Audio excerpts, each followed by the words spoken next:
Mahmud Abdulmo'min qayta nega chiqmaydi? Zoomga yuzma-yuz chiqmaydimi? Nega qo'rqasanlar? Bu yerda basharang yo'q bo'lsa ham chiqmaysanmi? deb qayta Zoomga chaqiryapti. Shu yerda aytadigan gapim shuki, nimangizga chaqiryapsiz deyman. Nimangizga chiqaman? Ikkita chiqishingizda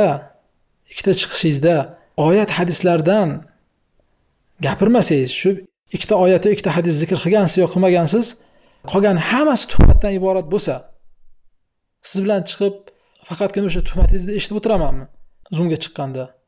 Ikkinchidan deymiz, fahsh so'zlarni og'zingizga kelganini gapirsangiz, to bachavozlikni misol keltirasizmi, to zino qilayotganini misol keltirasizmi, to yana boshqasini aytasizmi? O'sha haqoratlaringizni eshitish uchun chiqamanmi men Zoomga? Yo bo'lmasa mabodo hujjat qilib Qur'on o'qisangiz, Qur'on o'qishingizni to'g'rilaymanmi tajvidingizni? Nimaga chiqaman men siz bilan? Ahlmisiz chiqishga?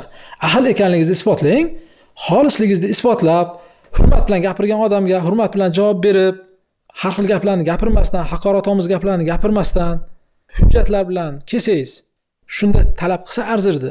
Endi hozir mana qarangda, men bir narsani ataylab shuni vaqtim ketsa ham shuni sanab chiqdim. Masalan, meni 10 ta qilgan darsim bilan Mahmud Abdulmo'minni 2 marta qilgan chiqishini bir solishtirib ko'ringda. Men 10 ta darsimda, o'zi 9 ta dars, 10-dars shunchaki savollar yig'ilgan. Shu 9 ta darsda tez sanab chiqdim. Chunki yozib olgan nimamga qarab sanadim, qaytadan darslarni eshitib o'tirmadim. 7 ta oyat, 7 ta hadis zikr qilgan ekanman. 86 ta naql keltirganman ulamolardan. 86 ta naql keltirganman. Bu hizbiylarni kitobidan isbotlash uchun keltirgan naqldan tashqari. Hizbiylarning o'zidan bir 9 ta masala zikr qilgan bo'lsam, har bitta masalada albatta naql keltirganman. Ba'zilarda 2 ta naql keltirgan bo'lsam, xullas 10 tacha naql keltirganman ularning o'zidan. Uni qo'shsangiz 96 ta naql keltirganman. Shu naqllarni 10 ta yo 10 tadan ortig'i ijmo naql qilganman. Ulamolarning ijmosini. Xo'p, endi sizni o'sha chiqishingizga qaraylik. 2 marta chiqish qildingiz. Rad berib chiqdingiz o'zingizcha. Xo'p, 2 marta chiqishingizda men boshida e'tibor bermadim, lekin vallohu alam shu ikkala chiqishingizda har birida bittadan bir oyat, bir hadis bor yoki yo'q. 2 ta hadisni ma'no bilan aytganingizni bilaman. Ikkala darsingizda 2 ta hadis eslay olyapman. Bitta oyatni aytgansiz, uni ham o'sha o'zlari yana wa'tasimu bihablillahi jami'an va la tafarraqu oyatini qo'yib qo'yibdi degan ma'noda gapirgan oyatingizda aytgansiz. Xullas, ya'ni 2 ta hadis, 2 ta oyatdan tashqari men hozir eslay olmayapman zikr qilganingizni. Bu birinchidan. Birorta naql yo'q. Na muxolifning gapidan naql yo'q. O'zingiz rad bermoqchi bo'lgan muxolifning gapidan naql yo'q. Na o'zingizni isbotlayotgan gapingizga naql yo'q. Birorta naql yo'q. Lekin qizig'i 50 dan ortiq tuhmat bor. 50 dan ortiq tuhmat bor. Qanday chiqib Zoomga chiqdingiz keyin? Siz ham talib ilmga o'xshab keltiring, dalildan keltiring, Qur'ondan keltiring, hadisdan gapiring, ahli ilmlarning so'zidan gapiring, isbotlayotgan muxolifga isbotlayotgan narsangizni kitobidan naql qiling. Vahobiylar Abdul Vahobning gapini olib turib dalil qilib oladi, undan boshqa olimning gapi dalil emas deb o'tiribsa, uyalmaysizmi? Bitta gap shuni gapidan naql qilmadim-ku men. Shuncha olimlarning gapidan naql qilib o'tiribman. Nimangiz bilan tortishaman men sizni? Chiqib olganda. Lekin shunda ham aytamanki, siz bilan Zoomda xohlasangiz o'sha yuzma-yuz agar ko'risha biladigan bo'lsa, ko'rishga tayyorman, lekin shartim bor deyman. Shartim nima? Birinchidan, mana bu 50 dan ortiq tuhmatingizga birma-bir javob bering. Bularni bir narsasini sezdimda, bunda ham, o'sha abrorda ham bu narsani sezdim. Mana men 9 ta dars, 9 ta masalani zikr qilgan bo'lsam, mavzumda 9 ta masala, aqidaviy masala zikr qilingan bo'lsa, javob berishi mumkin bo'lgan masalani tanlagan. 9 tadan bitta masalaga javob bergan.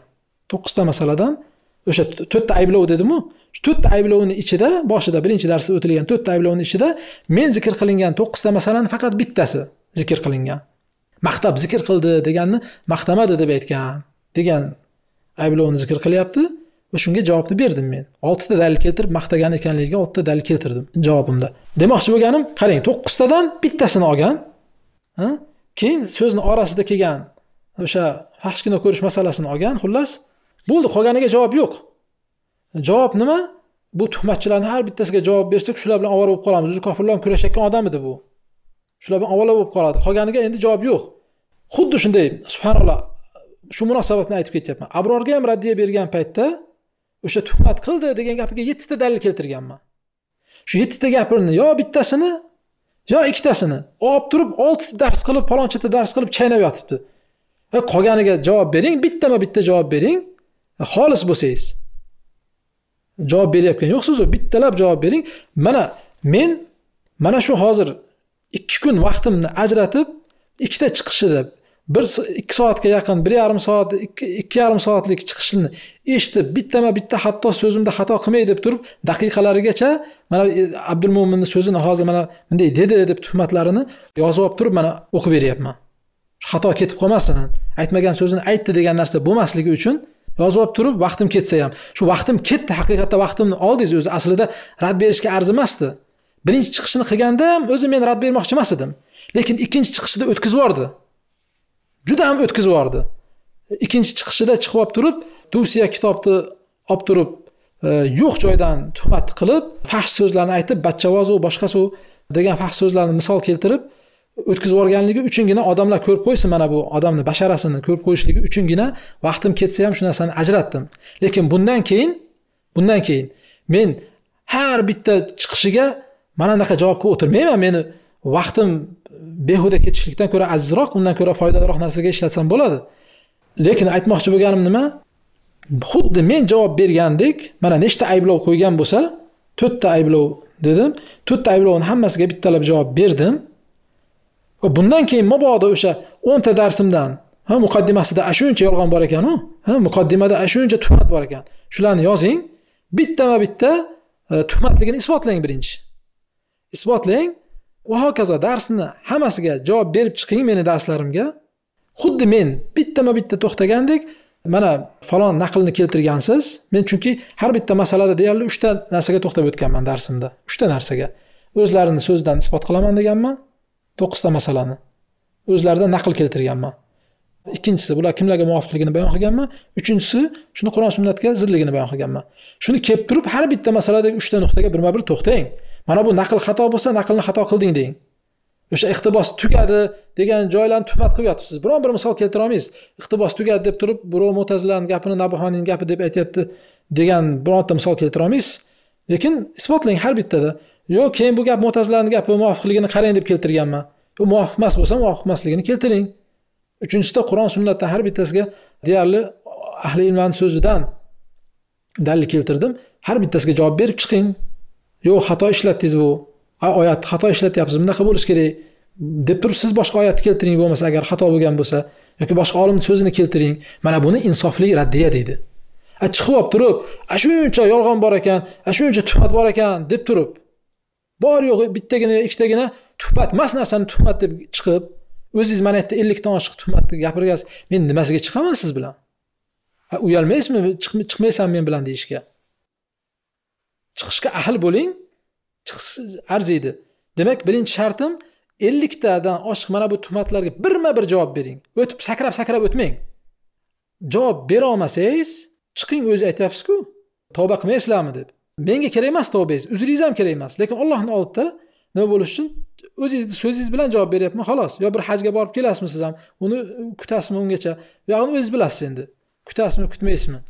Lekin menga bundan buyog'iga biror bir raddiya beraman yoki boshqa qilaman desangiz, mabodo men sizni to'sa olmayman, lekin aytadigan gapim oldin mana bu tuhmatlaringizga javobni bering.